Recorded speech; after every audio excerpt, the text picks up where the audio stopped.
এই সংসারে ভিন্ন ভিন্ন ধরনের গাছ আছে, অসংখ্য ধরনের প্রজাতি আছে। কিছু গাছ পাতা দিয়ে থাকে, কিছু ফুল, কিছু ফল।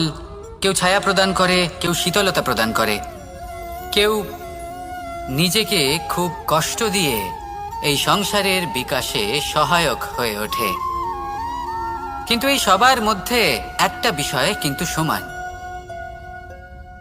এরা প্রত্যেকেই পাতা ছাড়া, ফুল ছাড়া, ফল ছাড়া জীবিত থাকতেই পারে, কিন্তু কোনো বৃক্ষই শিকড় ছাড়া বেঁচে থাকতেই পারে না। এটাই হলো রাধার। ঠিক সেইভাবেই আমাদের জীবনে শক্তি হোক, ধন হোক বা সাফল্য হোক, আমাদের বা আমাদের পরিবারের প্রসন্নতাই হোক, এই সব কিছুর আধার হলো, সবকিছুর মূল হলো পরিশ্রম। তাই জীবনে চিরকাল পরিশ্রম করতে থাকুন। যদি আপনি জীবনে মহান হবার পথে অগ্রসর হতে চান, তাহলে পরিশ্রম করুন। এই পরিশ্রম দ্বারাই নিজের পরিবারকে প্রসন্ন করুন, নিজের বন্ধুদের প্রসন্ন করুন, এই সমাজকে গর্বিত করুন। আসুন আমার সাথে ভালোবেসে বলুন, রাধা রাধা। এই সংসারের সব থেকে বড় রোগ কোনটা? কেউ বলবে মানসিক রোগ, কেউ বলবে সেই রোগ যা সর্পদংশনের ফলে হয়ে থাকে। এই সংসারে ভিন্ন ভিন্ন ধরনের রোগ আছে এবং তার সাথে ভিন্ন ভিন্ন ধরনের যন্ত্রণাও রয়েছে।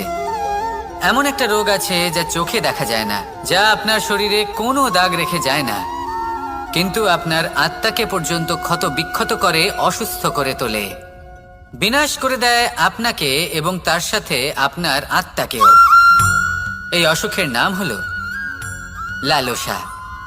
লালসা, যে কর্ম সাধন করেছেন তার থেকে বেশি ফল লাভ করার আশা। লালসা, যা আজ আছে তার থেকে অনেক বেশি লাভ করার ইচ্ছে। এই ইচ্ছে এই সংসারে সবার থেকে এগিয়ে থাকার আপনাকে প্রেরণা যোগাবে, কিন্তু তার জন্য আপনাকে অপরাধযোগ্য কাজ করতে উৎসাহিত করবে। আপনার বন্ধু, আপনার আত্মীয়, আপনার পরিবার, এই সবার থেকে আপনি কখন দূরে চলে যাবেন আপনি বুঝতেই পারবেন না। উচিত অনুচিত কোনটা, ধর্ম অধর্ম কোনটা, সব ভুলে যাবেন আপনি।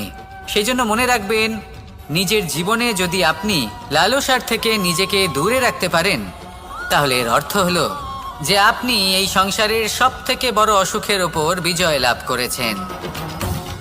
আসুন আমার সাথে ভালোবেসে বলুন, রাধা রাধা। এই সাগর কত বিশাল আকার, কখনো শান্ত কখনো উত্তাল, কিন্তু এই সাগরকে এত মহান কে করে তুলল? জল।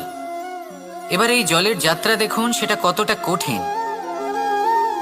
এই জল সাগরে থাকে, সূর্য ওকে এতটা উত্তপ্ত করে তোলে যে এই জল নিজের অস্তিত্ব হারিয়ে ফেলে এবং বাষ্পে পরিণত হয়ে হাওয়ায় মিলিয়ে যায়। তারপরে আকাশে যায় আর নিজের অস্তিত্ব আবার হারিয়ে ফেলে, মেঘে পরিণত হয়। তারপর এই মেঘ কোথাও গিয়ে কোনো পর্বতে ধাক্কা খায়, তারপর আবার এই জল নিজের অস্তিত্ব হারায়। তারপরে বর্ষার রূপ ধারণ করে তা বর্ষিত হয়, বা কোনো পর্বতের চূড়ায় তার শিখরে বরফের রূপ ধারণ করে। তারপরে এই বর্ষা মাটির দিকে নিজের যাত্রা শুরু করে। এবার মাটিতে ঝরে পড়া এই বর্ষা স্রোতের আকার ধারণ করে এবং আস্তে আস্তে বইতে থাকে।